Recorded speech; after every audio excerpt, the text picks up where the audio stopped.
أشهد أن لا إله إلا الله. الحمد لله رب العالمين والصلاة والسلام على سيد الأنبياء والمرسلين وعلى آله وصحبه ومن استنى بسنته إلى يوم الدين. اللهم اجعلنا منهم ومن الذين آمنوا وعملوا الصالحات وتواصوا بالحق وتواصوا بالصبر. آمين يا رب العالمين. أما بعد، فأعوذ بالله من الشيطان الرجيم. ولئن مستهم نفحة من عذاب ربك ليقولن يا ويلنا إنا كنا ظالمين. رب اشرح لي صدري ويسر لي أمري واحلل عقدة من لساني يفقهوا قولي. آمين يا رب العالمين. আমি আপনাদের আগেই সতর্ক করে দিচ্ছি, আজকের বক্তব্যটি যত তাড়াতাড়ি সম্ভব শেষ করার চেষ্টা করব, কিন্তু ৪৫ মিনিটের কমেই শেষ করতে পারবো বলে মনে হয় না। আগেই বলে দিচ্ছি যেন আপনারা বিরক্ত না হয়ে পড়েন। আবারও বলছি, আমি আগেও আপনাদের দিক নির্দেশনা দিয়েছিলাম কিভাবে কোনো শব্দ না করে চুপি চুপি মসজিদ থেকে বের হয়ে যেতে হয়। পাশের দরজাগুলো দিয়ে কেউ চলে যেতে চাইলে যেতে পারেন, আমি মাইন্ড করব না। আজকে আমি ভয়ানক একটা ব্যাপার নিয়ে বক্তব্য শুরু করতে চাই। আমাদের ধর্ম হলো সত্য ধর্ম, আর সত্য সুখবর যেমন প্রদান করে তেমনি সাবধান বাণীও প্রদান করে। আমাদের সকল নবী রাসূলদের, বিশেষত রাসূলুল্লাহ সাল্লাল্লাহু আলাইহি সাল্লামকে আল্লাহ আযজা ওয়া জাল্লা বর্ণনা করেছেন মুবাশশিরান ওয়া নাযীরান, সুসংবাদদাতা ও সতর্ককারী। যদি কেউ শুধু সুসংবাদ প্রদান করেন তাহলে সে সাবধান বাণীর কথা ভুলে যাবে, আর যদি শুধু সতর্ক করতে থাকেন তাহলে সে এতই হতাশ হয়ে পড়ে যে মনে করে ভালো খবর বলতে আসলে কিছু নেই। বুঝতে পারলেন? আমি চেষ্টা করেছি এই ভারসাম্য রক্ষা করার। যেহেতু এই মাসটি প্রত্যাশার মাস, তাই আমি সুসংবাদের উপর একটু বেশি জোর দিয়েছি। আল্লাহ আযজা ওয়া জাল্লার প্রতি আমাদের আশা এবং ভালোবাসা বৃদ্ধি করার চেষ্টা করেছি, কিন্তু এই একই সময়ে এর মাঝে একটা ভারসাম্য থাকতে হবে। যদিও আজকের বক্তব্যের শেষ অংশে আসার খবর আছে, কিন্তু শুরু করছি এমন একটা জায়গা থেকে যা অতটা আশাব্যঞ্জক নয়। দেখুন, আমাদের পূর্বের জাতি বনী ইসরায়েলকে আল্লাহ কিতাব দান করেছেন। আমাদের যেমন কুরআন রয়েছে, তাদেরকেও অন্য কিতাব দেওয়া হয়েছিল। কুরআন যাকে বর্ণনা করেছে অন্য কোরআন হিসেবে, অর্থাৎ আগের কিতাব। তারা তাদের কিতাবকে গুরুত্ব দিয়ে গ্রহণ করেনি। তাদের মাঝে বেশ কিছু বিভ্রান্তিমূলক ধারণা গড়ে ওঠে। আমরা যদিও এত ভালো মুসলমান নই, সমস্যা নেই। আল্লাহ যদি আমাদের দোজখে ফেলেনও, সবচেয়ে খারাপ পরিস্থিতিতে আল্লাহ যদি আমাদের জাহান্নামে ফেলেনও, এটা হবে সাপ্তাহিক ছুটির মতো, কয়েকদিন মাত্র। কারণ তিনি আমাদের এতই ভালোবাসেন যে মুসলমানরা শেষমেশ তো জান্নাতে যাবেই। তাই আমরা যদিও জাহান্নামে যাই, সেটা হবে অল্প কিছু দিনের জন্য, সমস্যা নেই। লান তামাসসানান নারু ইল্লা আইয়ামাম মা'দুদাত, গুটি কয়েকদিন ছাড়া আগুন কখনো আমাদের স্পর্শ করবে না, কিছুদিন মাত্র।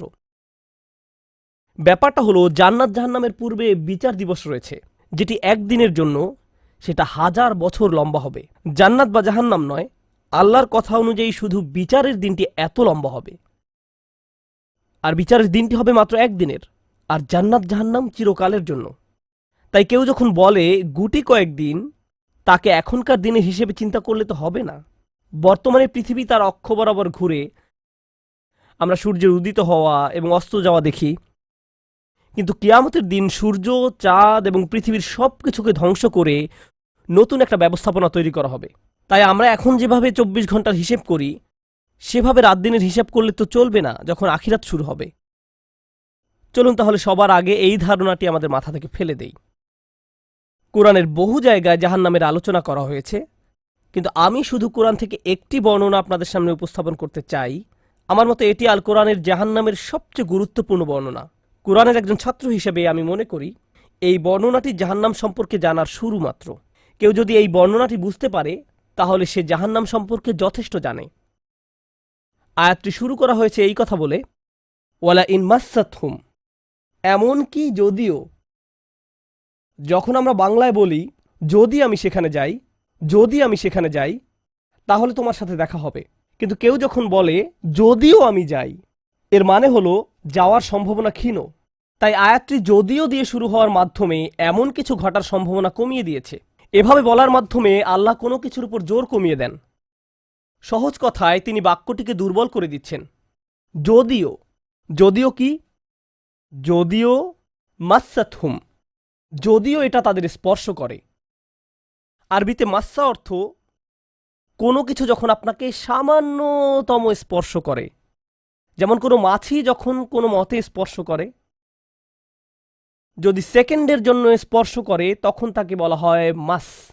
সুতরাং এটা যদি তাদেরকে কোনো মতে স্পর্শ করে, 1 সেকেন্ডের জন্য। মাসাতহুম, এখন কি তাদের স্পর্শ করে? আপনারা হয়তো ভাবছেন আগুন যদি তাদের স্পর্শ করে, আল্লাহ বলছেন নাফহাতুন, একটা হালকা বাতাস যদি তাদের স্পর্শ করে। চলুন এই বাতাস নিয়ে একটু আলোচনা করা যাক। আরবিতে নাফহাতুন বলতে বোঝায় দরজা বন্ধ করলে যখন সামান্য একটু বাতাস এসে পড়ে, পর্দা নড়ে ওঠে, অথবা কেউ জানালা বন্ধ করলে যেভাবে হালকা বাতাসে পর্দা নড়ে ওঠে। এই বাতাসের যা বাহির থেকে ভেতরে আসে বা ভেতর থেকে বাহিরে যায়, দুই ধরনের আছে। একটি হলো লাফহা, লাম যোগে, আরেকটি হলো নাফহা।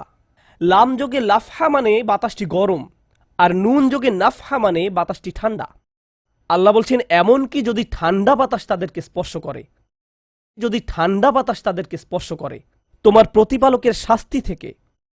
তিনি এই আয়াতে জাহান্নাম কাউকে স্পর্শ করার কথা বলছেন না, তিনি এই আয়াতে আগুন কাউকে স্পর্শ করার কথা বলছেন না, তিনি এমনকি গরম বাতাস কাউকে স্পর্শ করার কথাও বলছেন না, তিনি আগুনের ঠান্ডা অংশের কথা বলছেন। আর এটা আপনাকে চিরকালের জন্য স্পর্শ করছে না। প্রসঙ্গত, আমরা ফিজিক্সে পদার্থের 3টি অবস্থার কথা শিখেছি: সলিড, লিকুইড এবং গ্যাস। সলিড বা কঠিন কিছু যদি স্পর্শ করে আমরা তা অনুভব করতে পারি। এই মুহূর্তে গ্যাস আমাদেরকে স্পর্শ করছে, বাতাস এখন আমাদেরকে স্পর্শ করছে, আমরা এটা অনুভব করি না। আর এই আয়াতে আল্লাহ বর্ণনা করছেন কি তাদের স্পর্শ করছে? বাতাস তাদেরকে স্পর্শ করছে। কোন ধরনের বাতাস? অপেক্ষাকৃত গরম বাতাস নাকি ঠান্ডা বাতাস? ঠান্ডা বাতাস। ঠান্ডা বাতাস কোনো রকম তাদেরকে স্পর্শ করছে। এই আয়াতের সবচেয়ে উল্লেখযোগ্য বিষয় হলো, আমি একটু আগে নাফহা এবং লাফহার কথা বলেছিলাম। অন্য কথায় তারা এখনো জাহান্নামে প্রবেশ করেনি, তারা এর দিকে অগ্রসর হচ্ছে। আর জাহান্নামের অপেক্ষাকৃত ঠান্ডা বাতাস এসে কোনো মতে তাদেরকে স্পর্শ করল, তখন তাদের প্রতিক্রিয়া কি? চিৎকার করে বলে উঠবে, ইয়া ওয়াইলানা, হায়, সবচেয়ে কঠিনতম শাস্তি আমাদের জন্য শুরু হয়ে গেছে। ইন্না কুন্না যালিমিন, আমরা সব সময় অপরাধী ছিলাম। তারা সাথে সাথে তাদের সব অপরাধ স্বীকার করবে। যে কারণে এই আয়াতটি আমি সংক্ষেপে আপনাদের নিকট উপস্থাপন করলাম। প্রথমত, এই আয়াতে আল্লাহ জাহান্নামের শাস্তির অভিজ্ঞতা বর্ণনা করছেন না। আল্লাহ সকল বিশ্বাসীকে জাহান্নামের আগুন থেকে মুক্ত রাখুন। কিন্তু আল্লাহ এখানে বর্ণনা করছেন এমনকি জাহান্নামের আগুনের কাছে গেলে এবং ক্ষণিকের জন্য এর বাতাসের সামান্য স্পর্শ লাগলে একজন মানুষ চিন্তা করা শুরু করবে এর চেয়ে আর ভয়ঙ্কর কোনো শাস্তি হতে পারে না। এজন্যই আল্লাহ দোজখের আগুন সম্পর্কে বলছেন, ইন্নাহা সাআত মুস্তাকাররাও ওয়া মুকামা, নিশ্চয়ই তা অবস্থানস্থল ও আবাসস্থল হিসাবে কতই না নিকৃষ্ট। অল্প এবং বেশি যে কোনো সময়ের জন্য ওটা কত নিকৃষ্ট জায়গা। 1 সেকেন্ডের জন্য এটা ভাববেন না যে আমি তো খারাপ, আল্লাহ যদি আমাকে জাহান্নামে ফেলেনও এক সময় তো আমি এখান থেকে মুক্তি পাবো। এই ধরনের চিন্তাকে কখনো প্রশ্রয় দিবেন না। এই ভূমিকা দেওয়ার পর যখন বিচার দিবস শুরু হবে, যখন সমগ্র মানব জাতি একত্রিত হবে, তারা জানে না কোথায় যাবে, তারা জানে না কোন দিকে ফিরবে। এই ঘটনা আসলে রাসূলুল্লাহ সাল্লাল্লাহু আলাইহি সাল্লামের একটি হাদিসে উল্লেখ করা হয়েছে এবং জ্ঞানের প্রতি মুসলমানদের আগ্রহ ছিল সব সময়। তো একবার কিছু মানুষ বিখ্যাত সাহাবী আনাস ইবনে মালিক রাদিয়াল্লাহু তাআলা আনহুর কাছে এলো, কারণ মানুষ লোকমুখে এই খবর পেয়েছিল যে আনাস এই হাদিসটি জানতেন, আর এটি অনেক বড় একটি হাদিস, বুখারী শরীফে বর্ণিত আছে। এই ঘটনা ঘটে রাসূলুল্লাহ সাল্লাল্লাহু আলাইহি সাল্লামের ইন্তেকালের পরে। তিনি বলেন, হাদ্দাসানা মুহাম্মাদুন সাল্লাল্লাহু আলাইহি ওয়াসাল্লাম। এখন আনাস রাদিয়াল্লাহু তাআলা আনহু কথা বলছেন। তিনি বলেন, রাসূলুল্লাহ সাল্লাল্লাহু আলাইহি সাল্লাম আমাদের বলেছেন, ইযা কানা ইয়াউমুল কিয়ামাতি মা জান্নাসু বা'দুহুম ফি বা'দ। মনোযোগ দিয়ে শুনুন। যখন বিচার দিবস শুরু হবে, মানুষ ঢেউয়ের মতো একে অপরের উপর আশ্রে পড়বে, সর্বত্র বিশৃঙ্খলা, সবাই একে অন্যের দিকে ছুটতে থাকবে। ফায়াতুনা আদম, তারা কোনো একভাবে আদম আলাইহিস সালামের দেখা পাবে, আদম আলাইহিস সালামের দেখা পাবে, তারা তার কাছে ছুটে আসবে। ফায়াকুলুনা ইশফা আলানা ইলা রাব্বিক, সমগ্র মানব জাতি আদম আলাইহিস সালামের কাছে ছুটে আসবে এবং বলবে, আপনি কি দয়া করে আমাদের পক্ষ থেকে আল্লাহর সাথে কথা বলতে পারবেন? আমরা আল্লাহর ভয়ে ভীত। আপনি তো প্রথম মানুষ, আপনি তো সেই ব্যক্তি যাকে আল্লাহ ফেরেশতাদের সিজদা দিয়ে সম্মানিত করেছেন, আপনাকেই তো পছন্দ করা হয়েছে, আমরা সবাই আপনার সন্তান, আপনি আমাদের পিতা, তাই দয়া করে আমাদের জন্য আল্লাহর সাথে কথা বলুন, আমরা খুবই ভীত। এরপর তিনি বলবেন, ফায়াকুলু লাস্তু লাহা, তিনি বলবেন, আমি এর যোগ্য নই, আমি পারবো না। ফায়াকুলু লাস্তু লাহা ওয়ালাকিন আলাইকুম বিইব্রাহিম, তোমরা কেন ইব্রাহিমের সাথে কথা বলছো না? তোমাদের উচিত ইব্রাহিমের সাথে কথা বলা। অতএব মানব জাতি এখন কার খোঁজ করছে? ইব্রাহিম আলাইহিস সালাম। ফাইন্নাহু খলিলুর রহমান, তার কাছে যাও, কারণ তিনি রহমানের খুবই কাছের বন্ধু। ওয়াত্তাখাযাল্লাহু ইব্রাহিমা খলিলা, কোরআনে এসেছে আল্লাহ ইব্রাহিমকে তার বন্ধুরূপে গ্রহণ করেছেন। তাই ইব্রাহিমের কাছে যাও, তিনি তোমাদের সাহায্য করতে পারবেন। তারা ইব্রাহিমের কাছে যাবেন। ফায়াতুনা ইব্রাহিমা ফায়াকুলু লাস্তু লাহা, তারা ইব্রাহিমের কাছে গেলে তিনি বলবেন, আমি এর যোগ্য নই, আমাকে এই কাজের জন্য তৈরি করা হয়নি, আমি তোমাদের জন্য আল্লাহর সাথে কথা বলতে পারবো না। ওয়ালাকিন আলাইকুম বি মুসা, তোমরা কেন মুসা আলাইহিস সালামের কাছে যাচ্ছ না? তো মানব জাতি মুসা আলাইহিস সালামের কাছে দৌড়ে যাবে। ফা ইন্নাহু কালিমুল্লাহ, তিনি আল্লাহর সাথে অনেক কথা বলতেন। ওয়া কাল্লামাল্লাহু মুসা তাকলিমা, আর আল্লাহ মুসার সাথে কথা বলেছেন সরাসরি। সুতরাং তিনি যেহেতু আল্লাহর সাথে কথা বলতে অভ্যস্ত, আজকে তো কথা বলার উত্তম সময়। তিনি তোমাদের পক্ষ থেকে আল্লাহর সাথে কথা বলবেন। ফায়াতুনা মুসা ফায়াকুলু লাস্তু লাহা, মানব জাতি দৌড়ে মুসা আলাইহিস সালামের কাছে যাবে। তিনি বলবেন, আমি এর যোগ্য না, আমি পারবো না। ওয়ালাকিন আলাইকুম বিঈসা, তোমরা ঈসা আলাইহিস সালামের কাছে কেন যাচ্ছ না? ফা ইন্নাহু রূহুল্লাহ ওয়া কালিমাতুহু, তিনি হলেন আল্লাহর দেওয়া রূহ এবং তিনি আল্লাহর কালিমা। আল্লাহর হুকুমে তিনি অলৌকিকভাবে জন্মগ্রহণ করেন। কুন ফায়াকুন, অতএব তিনি যেহেতু সকল রাসূলদের মাঝে বিশেষ মর্যাদার অধিকারী, তার কাছে যাও, তার সাথে কথা বলো। সকল মানুষ দৌড়ে ঈসা আলাইহিস সালামের কাছে যাবে। ফায়াকুলু লাস্তু লাহা, তিনি বলবেন, আমি পারবো না, এই কাজ আমার জন্য নয়, আমাকে এই কাজের জন্য তৈরি করা হয়নি। তারপর তিনি বলবেন, ওয়ালাকিন আলাইকুম বি মুহাম্মাদিন সাল্লাল্লাহু আলাইহি ওয়াসাল্লাম, মানব জাতি তোমাদেরকে মুহাম্মদ সাল্লাল্লাহু আলাইহি ওয়াসাল্লামের কাছে যেতে হবে। মানুষেরা তখন রাসূলুল্লাহ সাল্লাল্লাহু আলাইহি ওয়াসাল্লামের কাছে যাবে। এখন রাসূল সাল্লাল্লাহু আলাইহি ওয়াসাল্লাম আমাদের বলছেন, ফায়াতুনি ফাআকুল, সবাই তখন আমার কাছে আসবে আর আমি তাদেরকে বলবো। এখন রাসূল সাল্লাল্লাহু আলাইহি ওয়াসাল্লাম আমাদের বলছেন, আনা লাহা, আমার জন্য এই কাজ, আমি এই কাজের যোগ্য। আনা লাহা ফাআস্তাযিনু আলা রব্বি। প্রসঙ্গত আমি আপনাদেরকে আরো বলার পূর্বে বিচার দিনের একটা দৃশ্য হলো, আল্লাহ বলেন, ইয়াউমা ইয়াকুমুর রূহু ওয়াল মালাইকাতু সাফফান লা ইয়াতাকাল্লামুনা ইল্লা মান আযিনা লাহুর রহমান ওয়া ক্বালা সাওয়াবা। যেদিন রূহ ও ফেরেশতাগণ সারিবদ্ধভাবে দাঁড়াবে, এমন এক সময় থাকবে যখন কেউ কথা বলতে পারবে না। এমন এক ধরনের নীরবতা, এমন নীরবতা বিরাজ করবে যার কথা মানবজাতি কোনোদিন শোনেনি। এমন ধরনের নীরবতার অস্তিত্ব কখনো কোনোদিন ছিল না। সেই রকম পিনপতন নীরবতায় আল্লাহ বলেন, লা ইয়াতাকাল্লামুন, কেউ কথা বলতে পারবে না, ইল্লা মান আযিনা লাহুর রহমান, দয়াময় আল্লাহ যাকে অনুমতি দিবেন সে ব্যতীত। আর তিনি হলেন মুহাম্মদুর রাসূলুল্লাহ সাল্লাল্লাহু আলাইহি সাল্লাম। তিনি এমন সময় আল্লাহর কাছে আসবেন যখন সৃষ্টির কারো একটি শব্দ করারও অনুমতি থাকবে না, সৃষ্টির কারো কোনো আওয়াজ শোনা যাবে না। তিনি আল্লাহর সামনে এসে আল্লাহর কাছে কথা বলার অনুমতি চাইবেন। ফায়ুযানু লি, তিনি বলেন, আমাকে কথা বলার অনুমতি দেওয়া হবে। ওয়ায়ুলহিমুনি মাহামিদা আহমাদাহু বিহা লা ইয়াহদুরুনিল আন, সেই দিন আল্লাহ আমাকে স্পেশাল একটি দোয়ার মাধ্যমে তার প্রশংসা, তার কৃতজ্ঞতা করা শেখাবেন, যেটি বিচার দিবসে আমাকে দেওয়া হবে, যা এর পূর্বে কাউকে দেওয়া হয়নি, কোনো সৃষ্টিকে দেওয়া হয়নি। এক স্পেশাল ওয়াহি রাসূলুল্লাহ সাল্লাল্লাহু আলাইহি সাল্লামকে দেওয়া হবে বিচার দিবসে, যা কোনো সৃষ্টিকে দেওয়া হয়নি। আর তিনি সেই দিন সে স্পেশাল উপায়ে আল্লাহর প্রশংসা করবেন, লা ইয়াহদুরুনিল আন, আর সেই ওহী এখনো আমার কাছে আসেনি, সেই দোয়া এখনো আমি জানি না। ফা আহমাদাহু বিতিলকাল মাহমিদ, তারপর আমি আল্লাহর দেওয়া সেই স্পেশাল বাক্যগুলোর মাধ্যমে আল্লাহর প্রশংসা করব। ওয়া আখিরু লাহু সাজিদান, আমি সেই বাক্যগুলো উচ্চারণ করার পর আল্লাহর সমীপে সিজদায় অবনত হব। কিয়ামতের দিনে দৃশ্যপটে রাসূলুল্লাহ সাল্লাল্লাহু আলাইহি সাল্লাম এমন জায়গায় থাকবেন, এই অবস্থাকে বলা হয় মাকাম মাহমুদা, একটা স্টেশন, অথবা বলতে পারেন এমন একটা স্টেজ যা প্রশংসিত, আর মানবজাতি সেটা প্রত্যক্ষ করবে। আমরা সবাই এটা দেখতে পাবো। আমরা সবাই তখন নিশ্চুপ থাকব, আর তিনি সিজদায় পড়ে যাবেন। তিনি যখন সিজদায় পড়ে যাবেন তখন আল্লাহ আযজা ওয়া জাল্লা তার সাথে কথা বলবেন। এতক্ষণ তিনি আল্লাহর সাথে কথা বলছিলেন, এখন আল্লাহ আযজা ওয়া জাল্লা তার সাথে কথা বলবেন। তিনি কি বলবেন? ইয়া মুহাম্মদ ইরফা রাসাকা, তিনি বলবেন, মুহাম্মদ তোমার মাথা উত্তোলন করো। ওয়াকুল, বলো, ইউসমা আলাকা, তোমার কথা শোনা হবে। শুধু যে আল্লাহ তার কথা শুনবেন তা নয়, বরং বিচার দিনে উপস্থিত সবাই তার কথা শুনতে পাবে। ইউসমা আলাক, তারপর আল্লাহ বলেন, ওয়াসাল তুতা, চাও তোমাকে দেওয়া হবে, তুমি যা চাও দেওয়া হবে। কিয়ামতের দিন আল্লাহর একটি সৃষ্টি কেমন পজিশনে থাকলে আমরা সবাই যখন আল্লাহর নিকট ভিক্ষা চাচ্ছি, আতমিম লানা নূরানা ওয়াগফির লানা, হে আমাদের পালনকর্তা, আমাদের নূরকে পূর্ণ করে দিন এবং আমাদেরকে ক্ষমা করুন, এই কথা বলে আমরা আল্লাহ আযজা ওয়া জাল্লার কাছে কাকুতি মিনতি করতে থাকব। আর এখানে আল্লাহ তার এই সৃষ্টিকে বলছেন, তুমি চাও, তুমি যা চাও আমি দিব, সাল তুতা। এই হলো আমাদের রাসূল সাল্লাল্লাহু আলাইহি সাল্লাম। তারপর আল্লাহ বলবেন, ওয়াশফা, তুমি যদি কারো পক্ষ থেকে কথা বলতে চাও, তুমি যদি কারো ব্যাপারে সুপারিশ করতে চাও, যাও সুপারিশ করো। তুশাফা, আমি তোমাকে অন্য মানুষদের পক্ষ হয়ে কথা বলার অধিকার দিলাম। তুশাফা, এই গ্যারান্টি আল্লাহ তার রাসূল সাল্লাল্লাহু আলাইহি সাল্লামকে দিয়েছেন।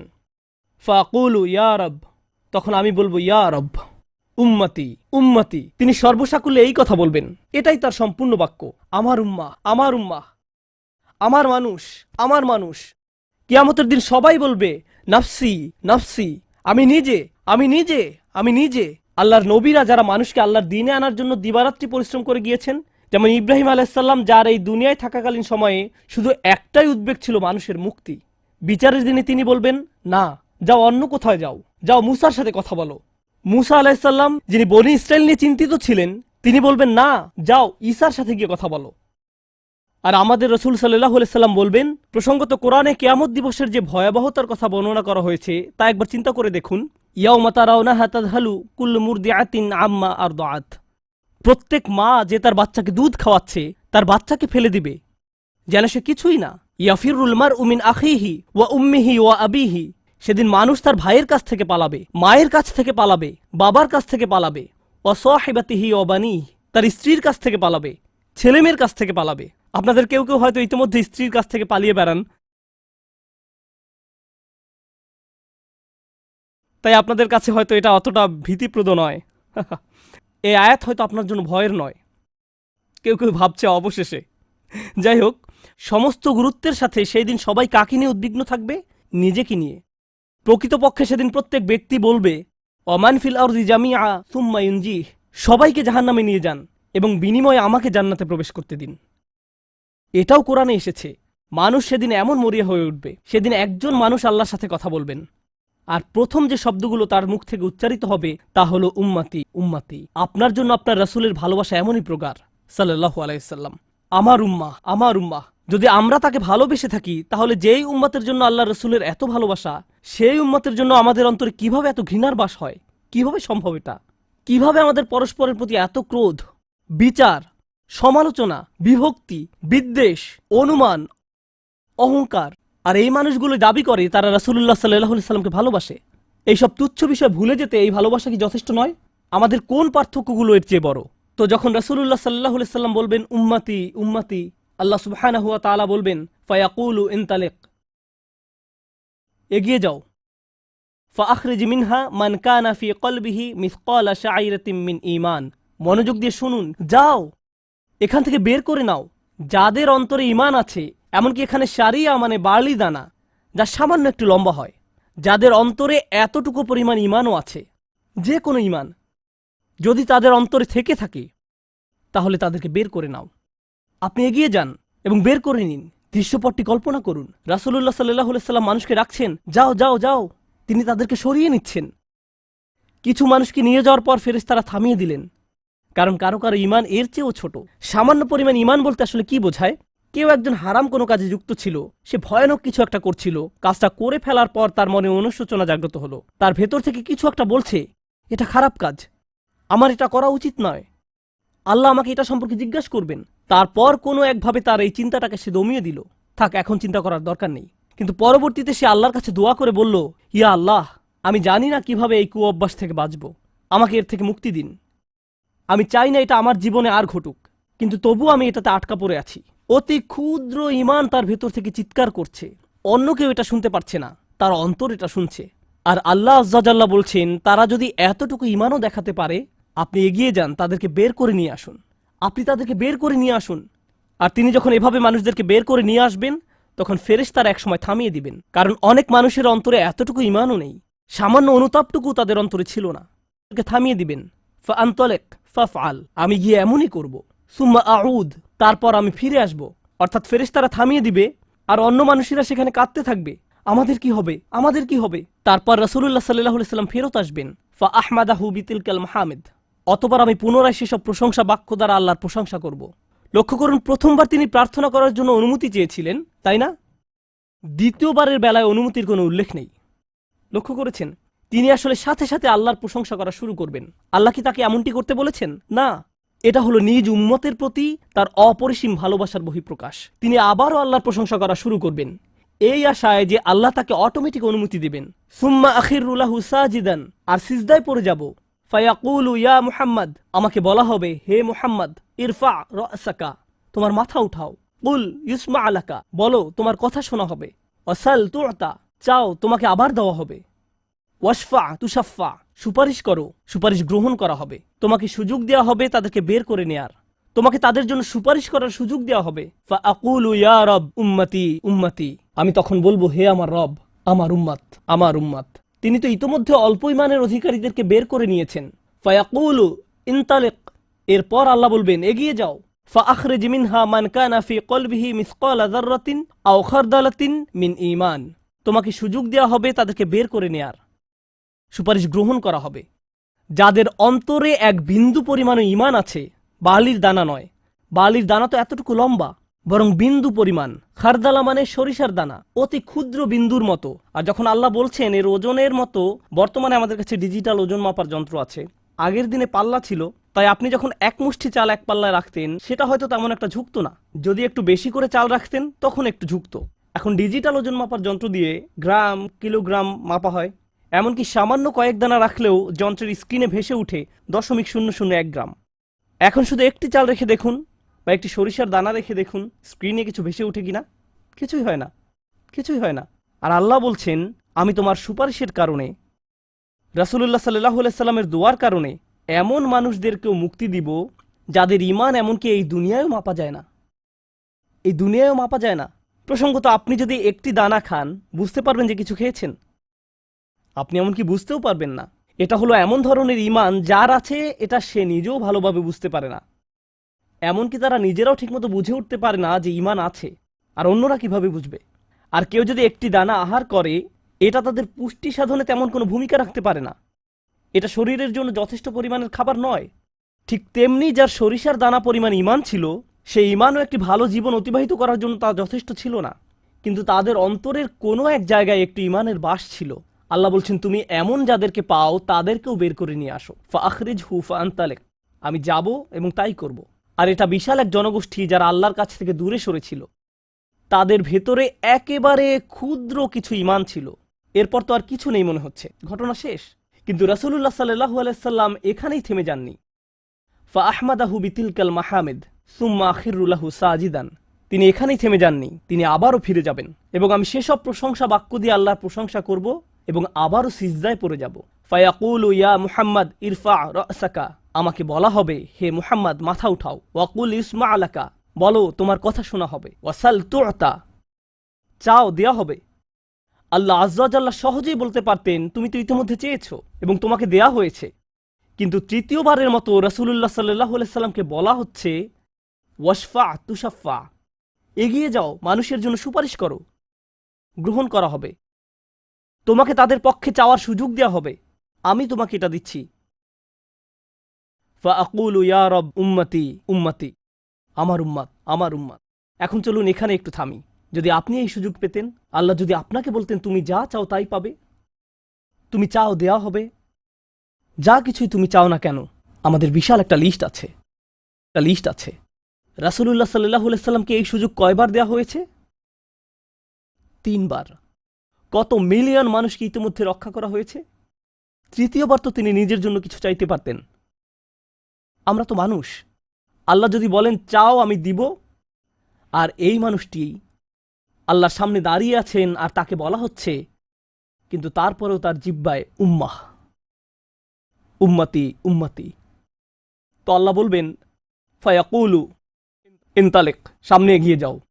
ফাখরিজ মান কানা ফি কলবিহি আদনা আদনা আদনা মিসকাল হাব্বাতিন খারদালিম মিন ঈমান, যাও সামনে এগিয়ে যাও এবং এমন প্রত্যেক ব্যক্তিকে বের করে আনো যার একটি সরিষার অতি ক্ষুদ্র অতি ক্ষুদ্র অতি ক্ষুদ্র অংশ পরিমাণ ঈমান আছে।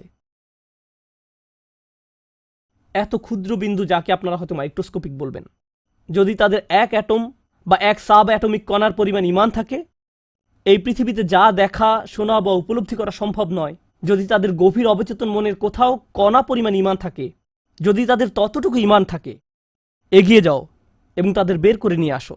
যদি তাদের অন্তরে এতটুকু ঈমান থাকে, তো আল্লাহ রাসূলুল্লাহ সাল্লাল্লাহু আলাইহি সাল্লামকে বলবেন, ফাআখরিজহু মিনান নার,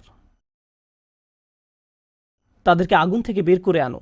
কথাটা মনোযোগ দিয়ে শুনুন, তাদেরকে কোথা থেকে বের করে আনো? আগুন থেকে। অর্থাৎ কিছু মানুষ ইতোমধ্যে জাহান্নামে পতিত হয়ে গেছে। অনেক মানুষ এই হাদিস পড়ে মনে করে আমরা জাহান্নাম থেকে মুক্তি পেয়ে যাব, আগুন আমাদের স্পর্শ করবে না। কিন্তু হাদিস এই কথা বলছে না। রাসূলুল্লাহ সাল্লাল্লাহু আলাইহি সাল্লাম আল্লাহর কাছে কাকুতি মিনতি করছেন, আর এই দিনটি হবে 50,000 বছর লম্বা। অনেক মানুষের বিচার ইতিমধ্যে হয়ে গেছে। আর আমি আপনাদেরকে সেই আগুন সম্পর্কে শুরুতে বলেছিলাম, আপনি যদি এর বাতাসের স্পর্শ পান 1 সেকেন্ডেরও কম সময়ের জন্য, আপনার মনে হবে এর চেয়ে ভয়ঙ্কর আর কোনো শাস্তি হতে পারে না। আর আল্লাহ রসুল সাল্লাল্লাহু আলাইহি সাল্লাম সেই মানুষগুলোর জন্য আশা ছেড়ে দেননি, তাদের জন্য হতাশ হয়ে পড়েননি। প্রসঙ্গত তারা মুসলিম, তারা কিন্তু মুসলিম, কারণ রসুল সাল্লাল্লাহু আলাইহি সাল্লাম কি বলছেন, তার মুখ থেকে কোন কথাগুলো উচ্চারিত হয়েছে, উম্মতি উম্মতি। আগুনের মানুষগুলো মুসলমান, ওই মানুষগুলো অমুসলিম নয়, মুসলিম। তো রসুল সাল্লাল্লাহু আলাইহি সাল্লাম বলেন, ফা আনতালিকু ফা আফআল, আমি যাব এবং সেটাই করব। প্রসঙ্গত রাসূলুল্লাহ সাল্লাল্লাহু আলাইহি সাল্লামের এই কথার সাথে হাদিসের সমাপ্তি হলো। আনাস ইবনে মালিক রাদিয়াল্লাহু তাআলা আনহু তার কাছে আসা লোকদেরকে এতটুকু বর্ণনা করলেন, ফাকুলতু লিবাদি আসহাবিনা, হযরত আনাসের কাছে হাদিস শিখতে আসা একজন বলল, আমি আমার কিছু সঙ্গীকে বললাম, লাউ মারারনা বিল হাসান ওয়া হুয়া মুতাওয়ারিন ফি মানজিলি আবি খলিফা, চলো আমরা হাসান বসরির কাছে যাই। আমরা হাদিসটি আনাসের কাছ থেকে শুনেছি, কিন্তু আমরা জানি এই হাদিসটি হাসানও জানেন, চলো আমরা তার কাছে যাই। প্রসঙ্গত আনাস রাদিয়াল্লাহু তাআলা আনহুর তখন অনেক বয়স হয়ে গিয়েছিল। এই হাদিসে কতবার রাসূল সাল্লাল্লাহু আলাইহি সাল্লাম আল্লাহর কাছে গেলেন? 3 বার। রাসূলুল্লাহ সাল্লাল্লাহু আলাইহি সাল্লাম ইন্তেকাল করেছেন বহু বছর আগে। আমরা জেনেছি এই হাদিস হাসান বসরিও জানেন, তারা আগে কখনো এই ধরনের কথা শুনেনি। খুবই আশ্চর্যজনক কথা। এজন্য তারা ব্যাপারটা যাচাই করতে চাচ্ছিলেন যে দেখা যাক হাসান বসরিও একই হাদিস বর্ণনা করেন কিনা। তারা শুনেছে হাসান বসরি বাস করেন আবু খলিফার বাড়ির পেছনের একটি ঘরে, তাই তারা হাসান বসরিকে খুঁজতে লাগলো। তারা তাকে খুঁজে পেলেন। হাদ্দাসানা আনাস ইবনে মালিক ফাআতাইনাহু ফাসাল্লামনা আলাইহি, তো আমরা তার কাছে এলাম এবং তাকে সালাম দিলাম। ফাআযিনা লানা, তিনি আমাদেরকে প্রবেশের অনুমতি দিলেন। ফাকুলনা লাহু ইয়া আবা সাঈদ, আমরা তাকে বললাম, হে সাঈদের পিতা, জিনাকা মিন ইনদি আখিকা আনাস ইবনে মালিক, আমরা আপনারই ভাই আনাস ইবনে মালিকের নিকট হতে আপনার কাছে আসলাম। ফালাম নারা মিসলা মা হাদ্দাসানা ফি শাফাআত, শাফাআত বিষয়ে তিনি যেমন বর্ণনা দিয়েছেন তেমনটা বর্ণনা করতে আমরা আর কাউকে দেখিনি। ফাকালা হি, তিনি বললেন, হ্যাঁ তোমরা তো জানো। ফাহাদ্দাসনাহু বিল হাদিস, আমার কাছে সেটি বর্ণনা করো, দেখি তোমরা আনাসের কাছ থেকে কি শুনেছ। তো তারা তার নিকট সম্পূর্ণ হাদিসটি বর্ণনা করে শোনালেন।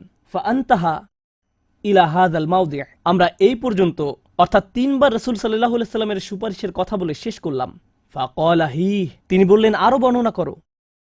ফাকুলনা লাম ইয়াজিদ লানা আলা হাযা, আমরা বললাম তিনি তো এর অধিক আমাদের কাছে বর্ণনা করেননি, আমাদেরকে এতটুকুই বলেছেন। এখন হাসান কথা বলছেন, লাকাদ হাদ্দাসানি ওয়া হুয়া জামিউ মুনযু 20 সানাতান, তিনি অর্থাৎ আনাস আমার কাছে এই হাদিস বর্ণনা করেছেন যখন তিনি তখন যুবক ছিলেন, 20 বছর আগে। কত বছর আগে? 20 বছর আগে। আমি নিশ্চিত না তিনি কি বাকিটুকু ভুলে গেলেন, নাকি তিনি তোমাদেরকে বাকিটুকু বলেননি কারণ তাহলে তোমরা অলস হয়ে পড়বে। ফালা আদ্রি আনাসি আম কারিহা আন তাত্তাকিলু, তিনি এরপর বললেন এই হাদিসের চতুর্থ একটি অংশ আছে, আর আমি নিশ্চিত নই তোমাদের বলা উচিত কিনা, কারণ তার এখন বয়স বেশি হয়েছে, তার স্মরণশক্তি ওইভাবে কাজ করছে না, কিন্তু আমার সন্দেহ তিনি তোমাদের বলেননি কারণ তোমরা এতে অলস হয়ে পড়বে।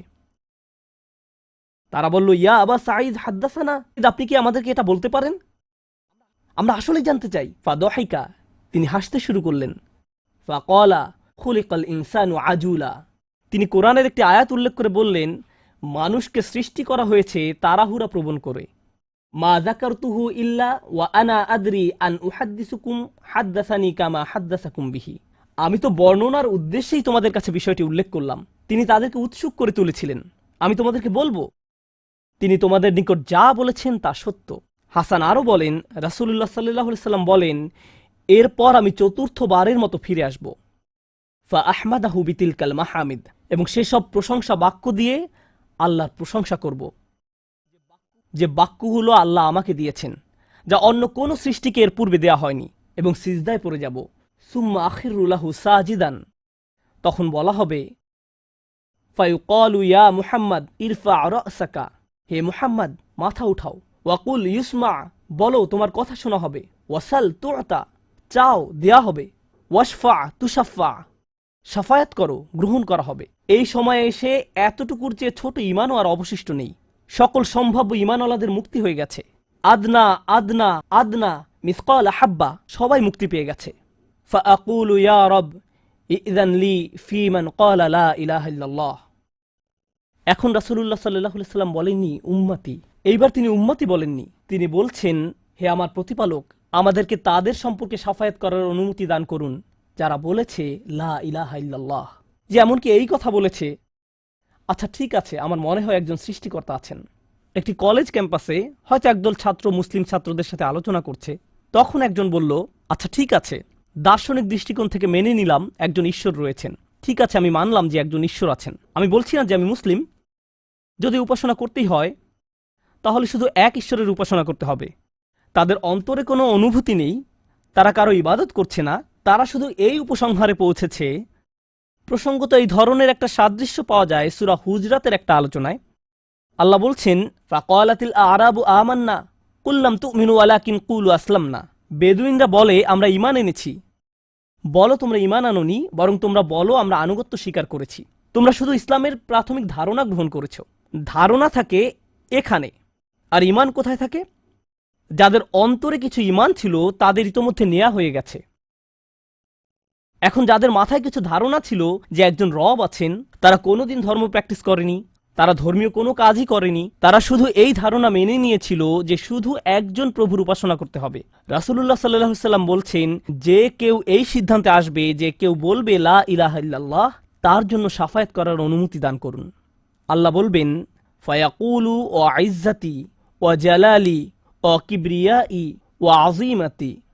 আল্লাহ বলবেন, আমি আমার কর্তৃত্বের শপথ করছি, আমি আমার স্বীয় গৌরবের শপথ করছি, আমি আমার বরত্বের শপথ করছি, আমি আমার মহত্বের শপথ করছি। লা উখরিজান্না মিনহা মান ক্বালা লা ইলাহা ইল্লাল্লাহ। আমি স্বয়ং অবশ্যই তাদের সবাইকে জাহান্নাম থেকে বের করব যারা বলেছে লা ইলাহা ইল্লাল্লাহ, তোমার এই সুপারিশের কারণে। সাল্লাল্লাহু আলাইহি সাল্লাম। জাহান্নাম কতটা ভয়ঙ্কর তার একটা ছোট্ট নমুনা দিয়ে আমি আজকের আলোচনা শুরু করেছিলাম। এখন সব শেষে রাসূলুল্লাহ সাল্লাল্লাহু আলাইহি সাল্লাম আমাদের জন্য এই শাফায়াত করছেন। এই হাদিসটি অন্যতম গুরুত্বপূর্ণ একটি হাদিস।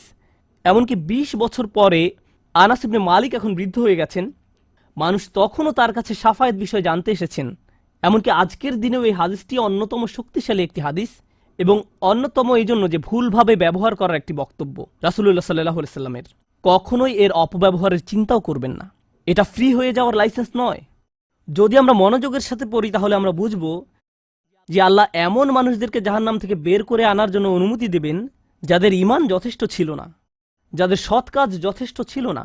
পক্ষান্তরে এমন অনেক মানুষ থাকবে যাদের অন্তরে ঈমান আছে, যাদের ডান হাতে সৎ কাজ আছে, আর এই সৎ কাজগুলো বিচারের দিনে আলোতে পরিণত হবে। হৃদয়ের ঈমানও বিচারের দিনে জ্যোতিতে পরিণত হবে। ইয়াসআ নূরুহুম বাইনা আইদিহিম ওয়া বিআইমানিহিম। তাদের বুকের ভেতর থেকে আলো ছুটতে থাকবে, এবং তাদের ডান হাত থেকে এই আলো টর্চে পরিণত হবে, গাড়ির হেডলাইটের মতো। চারপাশে থাকবে অন্ধকারাচ্ছন্ন, আর আপনি জান্নাতের দিকে ছুটতে থাকবেন। আপনাকে জাহান্নাম অতিক্রম করে যেতে হবে, এটা আল্লাহর নির্দেশ। ওয়া ইম মিনকুম ইল্লা ওয়ারিদুহা। জান্নাতে যেতে হলে সবাইকে জাহান্নাম অতিক্রম করে যেতে হবে, সবাইকে, এর কোনো ব্যতিক্রম নেই। আর এই ব্রিজ অতিক্রম করতে হলে আপনার আলো লাগবে। যদি আলো না থাকে তাহলে পড়ে যাবেন। তো মানুষ যখন হেঁটে যাচ্ছে তখন অনেকের এত পরিমাণ আলো থাকবে যেন মক্কা থেকে সিরিয়া দেখা যাচ্ছে, আর কারো কারো এত অল্প পরিমাণ আলো থাকবে যে তারা কোনো মতে পায়ের সামনের কিছু অংশ দেখতে পাবে, কারণ তাদের ঈমান দুর্বল ছিল। কিন্তু এই হাদিস এমন মানুষদের সম্পর্কে নয় যাদের সামান্য কিছু আলো থাকবে বা অনেক বেশি আলো থাকবে। এই হাদিস এমন মানুষদের সম্পর্কে যাদের আলো এত স্বল্প পরিমাণ যে এটি দিয়ে কিছুই দেখা যাচ্ছে না, আর যাদের আলো আছে তারা আল্লাহর কাছে ভিক্ষা করতে থাকবে, রব্বানা আতমিম লানা নূরানা ওয়াগফির লানা। আমাদেরকে আমাদের আলো পূর্ণ করে দিন, ব্যাটারি যেন শেষ হয়ে না যায়। আমাদেরকে জান্নাতের গেটে পৌঁছে দিন, আমাদেরকে ক্ষমা করে দিন। আমরা আল্লাহর কাছে ভিক্ষা চাচ্ছি যেন তিনি আমাদের কপালে রাসূলুল্লাহ সাল্লাল্লাহু আলাইহি সাল্লামের শাফায়াত জুড়ে দেন। তিনি যেন আমাদেরকে তাদের অন্তর্ভুক্ত করেন যারা আরশের ছায়ায় থাকবে। আমরা আল্লাহর কাছে প্রার্থনা করছি তিনি যেন আমাদেরকে তাদের অন্তর্ভুক্ত করেন যাদেরকে এমনকি জাহান্নামের আগুনের ঠান্ডা বাতাসও স্পর্শ করবে না। আমরা আল্লাহর কাছে দোয়া করছি তিনি যেন আমাদেরকে তার রাসূলের অনুগত উম্মায় পরিণত করে দেন। তাদের অন্তর্ভুক্ত নয় যাদের ব্যাপারে তিনি অভিযোগ করবেন, বরং তাদের অন্তর্ভুক্ত করুন যাদের জন্য তিনি সুপারিশ করবেন। আগেরবার আমি বলেছিলাম একদল মানুষ সম্পর্কে রাসূলুল্লাহ সাল্লাল্লাহু আলাইহি ওয়াসাল্লাম অভিযোগ করবেন, ইন্না কওমি ইত্তাখাযু হাযাল কুরআনা মাহজুরা। হে আমার রব, নিশ্চয়ই আমার কওম এই কোরআনকে পরিত্যাজ্য গণ্য করেছে। আমরা তাদের অন্তর্ভুক্ত হতে চাই না। আমরা তাদের অন্তর্ভুক্ত হতে চাই যাদের জন্য তিনি আল্লাহর কাছে সুপারিশ করবেন। আল্লাহ যেন আমাদের সবাইকে তার রাসূলের শাফায়াতের যোগ্য করে দেন। আমি দোয়া করছি আমরা প্রত্যেকে যেন আমাদের রাসূলের সুন্দর দ্বীনের প্রতিনিধিত্ব করতে পারি, আর তার জন্য আমাদের অন্তরে যে ভালোবাসা রয়েছে তা যেন আমাদের পরস্পরের আচার ব্যবহারের মাঝেও প্রতিফলিত হয়। বারাকাল্লাহু লি ওয়া লাকুম ফিল কুরআনিল হাকিম ওয়া নাফা'নি ওয়া ইয়্যাকুম বিল আয়াতি ওয়াজ যিকরিল হাকিম। أشهد أن لا